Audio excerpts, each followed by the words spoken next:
በስመ አብ ወወልድ ወመንፈስ ቅዱስ አሐዱ አምላክ አሜን። የየካቲት ድርሳነ ሚካኤል።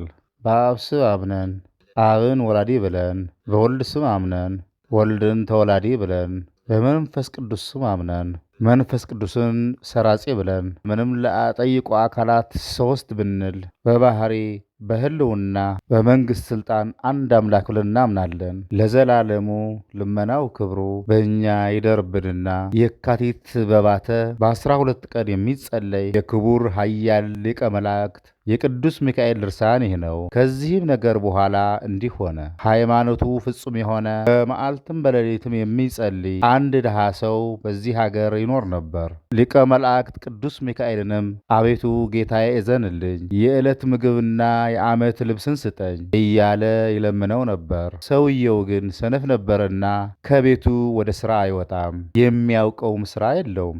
አንዲት ሰዓትም እንኳ ምንም አይሰራም፣ ንግድም አያውቅም ነበረ። ከዚህ በኋላ መልአኩ ቅዱስ ሚካኤል በሕልሙ ተገልጦ የእርሻ ሥራ ወይም ንግድ የማታውቅ አንተ ሰነፍ ሰው በመዓልትም በሌሊትም እዘንልኝ እያልክ የምትለምነኝ ለምንድን ነው? እባርክህል ዘንድ የወይን ወይም የሲንድ እርሻስ የት አለ? ደክመህ የሠራው ሥራስ ምንድን ነው? ብሎ ጠየቀው። አንተ ሰነፍ ሰው ሆይ የምትሸጠው የምትለውጠው ሀብት የለህምን? ጌታዬ ሚካኤል እዘንልኝ ለምን ትላለህ? የምባርክልህ ሥራ ወዴት አለ?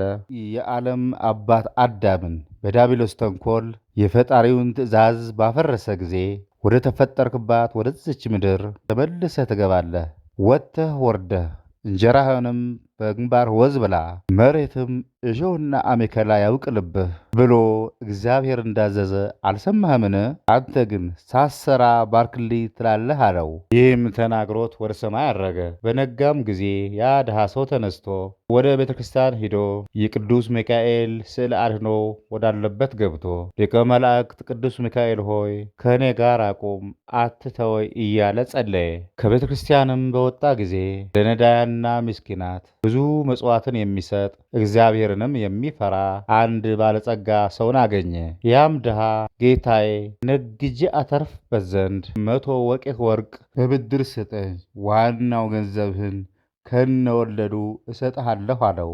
ባለጸጋውም መልሶ እኔ አላውቅህም፣ ኋላ በእኔና ባንተ መካከል ጸብ፣ ክርክር እንዳይነሳ ባይሆንስ እንኳ ለገንዘቤ ኃላፊ ዋስ የሚሆን ሰው አንጣ ስጠኝ አለው።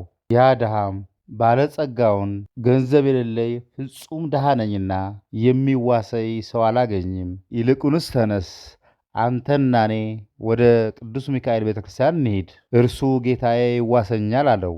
ባለጸጋውም በሊቀ መላእክት ቅዱስ ሚካኤል ካመንክስ እኔም በሊቀ መላእክት ቅዱስ ሚካኤል አምንበታለሁና ተነስ እንሂድ አለው።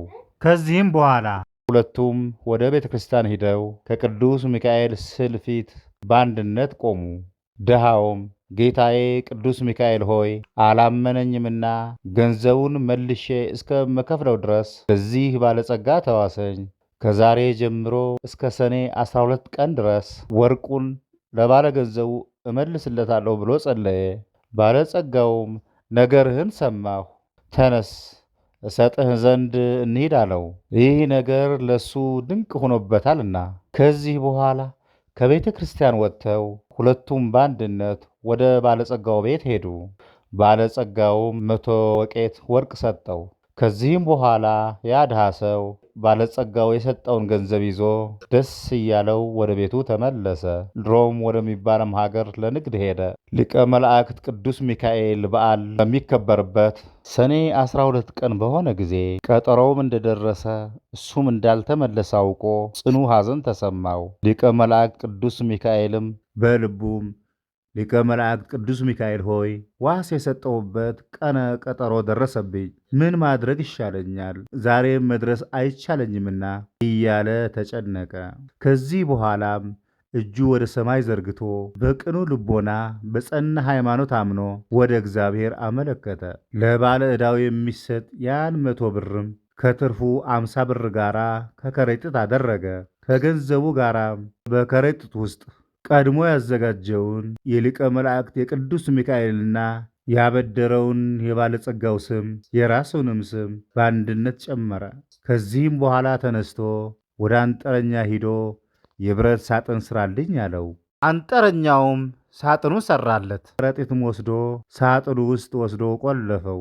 ከዚህም በኋላ የሊቀ መላእክት ቅዱስ ሚካኤል የበዓሉ ዋዜማ ዕለት በባሕር ዳርቻ ቆሞ ጸሎተ ወንጌልን ጸለየ። እግዚአብሔርንም ፈጽሞ አመሰገነ። በማግስቱም ሊቀ መላእክት ቅዱስ ሚካኤል ሆይ እኔ ሩቅ አገር ሄዳለሁ፣ እንደ ተዋስከኝም ዛሬ ደርስ ዘንድ እንደማይቻለኝ አንተ ታውቃለህ አለ።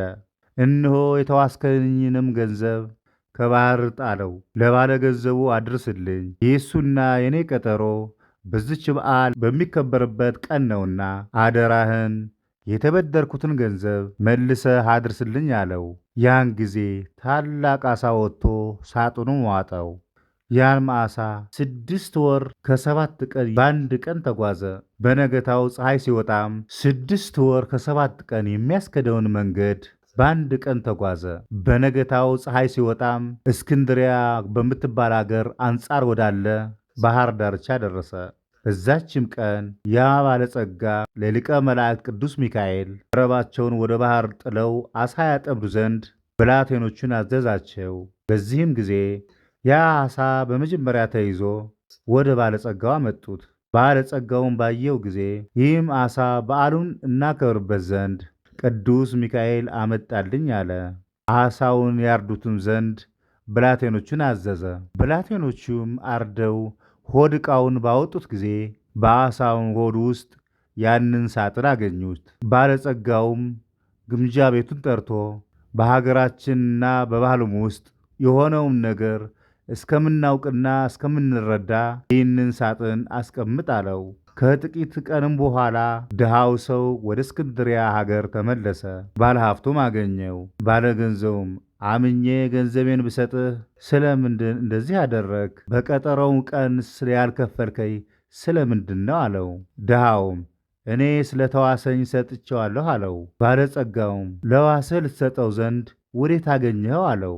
ድሃውም ከሩቅ አገር ሳለሁ የተቃጠርንበት ቀን በደረሰ ጊዜ እኔ ወደ አንተ ለመድረስ ባይቻለኝም አምኜ ገንዘቤን ብሰጥህ ስለምን እንደዚህ አደረግ? በቀጠሮው ቀንስ ያልከፈልከኝ ስለምንድን ነው አለው። ድሃውም እኔ ስለ ተዋሰኝ ሰጥቼዋለሁ አለው። ባለጸጋውም ለዋስህ ልሰጠው ዘንድ የት አገኘኸው አለው። ድሃውም ከሩቅ አገር ሳለሁ የተቃጠርንበት ቀን በደረሰ ጊዜ እኔ ወደ አንተ ለመድረስ ባይቻለኝም የሊቀ መላእክት ቅዱስ ሚካኤል በዓል በሚከበርበት ጊዜ 100 ብር ነግጄ ካተረፍኩልህ ትርፍ 50 ብር ጋራ የቅዱስ ሚካኤልም ስም የአንተን ስም የኔንን ስም ጽፌ በጠዋት ከባሕር ዳርቻ ሄጄ 100 ብር ከነትርፉ በከረጢት ቋጥሬ በሳጥን ቆለፍኩ። የሊቀ መላእክት ቅዱስ ሚካኤል የበዓሉ ዋዜ ማለት ሊቀ መላእክት ቅዱስ ሚካኤል ሆይ እንደ ተዋስከኝ አንተ ታውቃለህ። እነሆ እንግዲህ ባለ ገንዘቡ አንተ ስጠው ብዬ ወደ ባሕር ጣልኩት አለው። ድሃውም ለባለጸጋው በነገረው ጊዜ ተደነቀ። ዕዳውም በዓሣው ሆድ ዕቃ ውስጥ የተገኘውን ሳጥን አሰበ። ግምጃ ቤቱን ጠርቶ በሊቀ መላእክት ቅዱስ ሚካኤል የበዓል ቀን በዓሣ ውስጥ የተገኘውን ሳጥን አንጣ ብሎ አዘዘው። እሱም ፈጥኖ አመጣለት። በእጁ ይዞ ሳጥኔ ነው የምትለው ይህን ነውን? አለው። ድሃውም አዎ ይህ ነው ጌታዬ አለው። ያም ጊዜ ከፈተውና የሊቀ መላእክት ቅዱስ ሚካኤልንና የእሱም ስም የባለጸጋውንም ስም በውስጡ 100 ብርና ትርፉ 50 ብር አገኘ።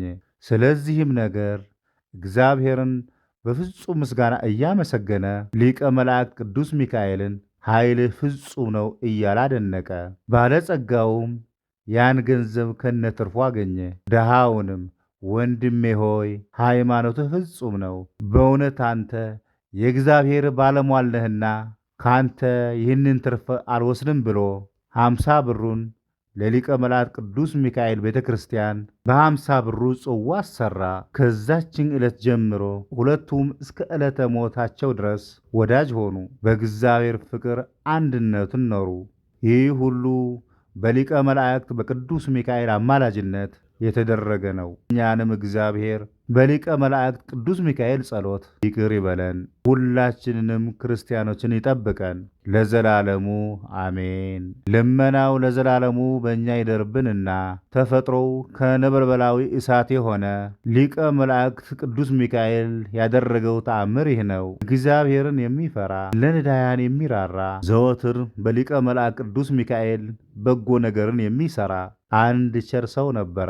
በጎን ሥራ የሚጠላ የአዳም ልጆች ጠላት ሰይጣን ይህን ባየ ጊዜ ቀናበት፣ ጽኑ ደዌም አመጣበት። ጎባጣ ሆነ፣ በብዙ ሕመም ታመመ። ሁል ጊዜ ይጮህና ያጓራ ነበር፣ ደዌው ጸንቶበታልና።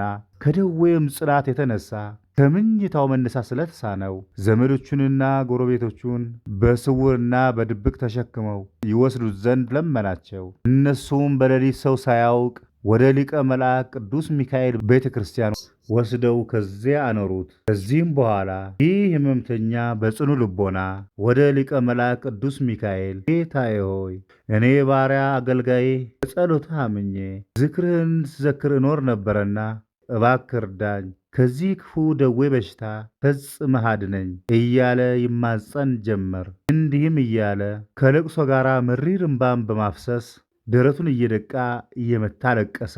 እንዲህ ሆኖ ሳለ በአንዲቱ ቀን መንፈቀ ሌሊት ታላቅ ብርሃን በላዩ ላይ በራ።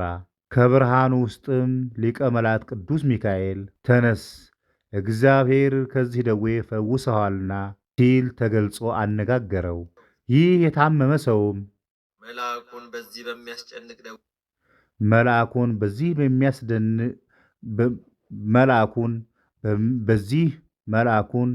በዚህ በሚያስጨንቅ ደዌ ተይዤ ሲጨነቅ እያየኸኝ ለምን ዘገየህ? በክብርህስ ያልጎበኘኸኝ ለምንድን ነው አለው። ሊቀ መላእክት ቅዱስ ሚካኤልም መልሶ እነሆ እግዚአብሔር ፈውሶሃል፣ ጤናህንም ሰጥቶሃል። ከዚህ የከፋ መከራ እንዳያገኝህ ዳግመኛ አትበድል፣ ኃጢአትም አትስራ ብሎ እጁን ዘርግቶ ሁለንተናውን እየዳሰሰ ተነስተህ ሂድ፣ እግዚአብሔር ፈጽሞ አድነዋልና አለው። ያን ጊዜ ከእንቅልፉ ነቅቶ ተነስቶም በእግሩ ቁሞ ሄደ። ያዳነው እግዚአብሔርንና በአማላጅነቱ ኃይል የረዳው የከበረ መልአክ ቅዱስ ሚካኤልንም አመሰገነ። ከደዌው ስለዳነ ፈጽሞ ደስ አለው። በሊቀ መልአክ ቅዱስ ሚካኤል ፊት እየሰገደና እየዘመረ በፍጹም ደስታ አመሰገነ። ሕዝቡም ሁሉ ይህንን ተአምራት ባዩ ጊዜ የሊቀ መልአክ ቅዱስ ሚካኤልን ክብሩን ገናነቱን አደነቁ፣ ምስጋናውንም አበዙ። የትሩፋትንም ዜና ተአምራትም ሁሉ አይተውና ሰምተው ያደንቁ ዘንድ ለሰው ሁሉ ነገሩ። ከቀድሞ ይልቅ አብልጦ በጎ ሥራ ሠራ። ያም ሰው ከቀድሞ ይልቅ አብልጦ በጎ ሥራንም ሠራ። የይቅርታ መልእክተኛ የሊቀ መልአክ ቅዱስ ሚካኤል አማላጅነት መንግሥተ ሰማያትን እስኪወርስ ድረስ በየወሩ 12 ቀን ዝክሩን መዘከሩን አልተወም፣ ችላም አላለም። የክብር ባለቤት አምላካችን እግዚአብሔር በሊቀ መላእክት ቅዱስ ሚካኤል አማላጅነት የእሱ የጥምቀት ልጆቹ ሆነን ሁላችንን ያድነን፣ ከደዌ ኃጢአት ይጠብቀን፣ ዕለት ዕለት ከሚፋጠን ድንገተኛ ሞትን ይሰውረን። የክብር ባለቤት አምላካችን እግዚአብሔር በሊቀ መላእክት ቅዱስ ሚካኤል አማላጅነት እሱ የጥምቀት ልጆች የሆን ሁላችንን ያድነን፣ ከደዌ ኃጢአት ይጠብቀን፣ ዕለት ዕለት ከሚፋጠን ድንገተኛ ሞትን ይሰውረን። ሊቀ መልአክ ቅዱስ ሚካኤልም በነበልባላዊ ክንፎቹ ከክፉ ወጥመድ ያውጣን። ይልቁንም እኔን አገልጋዩና ሕዝበ ክርስቲያኑን ከፈተና ሁሉ ያድነን ለዘላለሙ አሜን። አንድ አምላክ በሚሆን በአብና በወልድ በመንፈስ ቅዱስ አምነን በወርሃ የካቲት 12 ቀን የሊቀ መላእክት ቅዱስ ሚካኤል የበዓሉ መታሰቢያ ቀን ነው። ክብር ምስጋና ይግባውና እግዚአብሔር በዚች ቀን የከበረ ሊቀ መላእክት ቅዱስ ሚካኤል ወደ አራዊታዊ ሰው ዘንድ ተልኮ ሊገሉት በወደዱት ፍልስጤማዊ ላይ ኃይል ሰጥቶ ድል ያደርጋቸው ዘንድ ረድቶታልና ከእነርሱም በየቀኑ ሊገሉት በወደዱ ፍልስጤማውያን ላይ ኃይልን ሰጥቶ ድል ያደርጋቸው ዘንድ ረድቶታልና በአህያ መንጋጋ 1000 ሰው ገደለ፣ ፈጽሞ አጠፋቸው። ከዚህም የተነሳ ውሃ ጠምቶት ለሞት በደረሰ ጊዜ ሊቀ መላእክት ቅዱስ ሚካኤል ተገልጾለት አጽናናው። ውሃንም አፍልቆለት ጠጣ፣ ከጥሙም ረካ። የፍልስጤም ሰዎች ድል በተነሱ ጊዜ እሱ ከወደዳት ሴት ደሊላ ጋር በልዩ ዘዴ ተስማምተው ዓይኑን አጠፉት፣ ወደ ጣዖታቸውን ቤትም ወሰዱት። መልአከ እግዚአብሔር ሊቀ መላእክት ቅዱስ ሚካኤልም ተገልጦ ኃይልን ስለሰጠው ሁሉንም አጠፋቸው። ስለዚህ የቤተ ክርስቲያን መምህራን ቅዱሳን ሐዋርያት የክቡር ሊቀ መላእክት ቅዱስ ሚካኤል የበዓሉን መታሰቢያ በየወሩ 12 ቀንን እናደርግ ዘንድ አዘዙ። የሊቀ መላእክት ቅዱስ ሚካኤል አማላጅነቱ ከእኛ ጋር ይኑር ለዘላለሙ አሜን። ሊቀ መላእክት ቅዱስ ሚካኤል ሆይ ሰውን ለማረጋጋትና ለማስደሰት ፈጣን ለሆነ ርኅራኄህ ሰላም እላለሁ። ማዳንህ ከቶ መቼ ነው እንዳልል እስካሁንስም ድረስ የተገዛሁለት ይበቃል። የመጨረሻ ዘመኔ ከኃጢአት ነፃ ወጣ ዘንድ ማጸናሃለሁ።